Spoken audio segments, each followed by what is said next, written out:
রিজিকের সর্বোত্তম স্তর। জীবন সঙ্গিনী সে যদি নেককার হয়, আল্লাহওয়ালা হয়, মুতিয়া কানিতা সে যদি হয়, আর আমার সন্তান, আমার চিলড্রেন, সেও যদি ফায়াস হয়, তাহলে আমার ঘরটাই হচ্ছে paradise, a piece of paradise in this দুনিয়া। সুবহানাল্লাহ।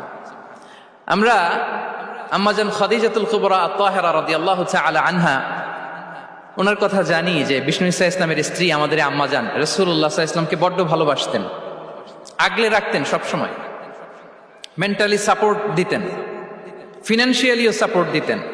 বিষ্ণু ঈসা ইসলামকে আম্মাজান খাদিজা এতই ভালোবাসতেন, বিষ্ণু ঈসা ইসলাম বলতেন, রুজিকতু হুব্বাহা, আমি খাদিজার ভালোবাসাকে রিজিক হিসেবে পেয়েছি। সুবহানাল্লাহ। রাসূল সাল্লাল্লাহু আলাইহি ওয়াসাল্লাম এই শব্দটা ইউজ করেছেন, রিজিক, রুজিকতু হুব্বাহা। এবং তিনি দোয়া করার সময় বলতেন, আল্লাহ, কিয়ামতের সে বিভীষিকাময় দিনে, যেদিন বন্ধু বন্ধুকে চিনবে না, স্বামী স্ত্রীকে চিনবে না,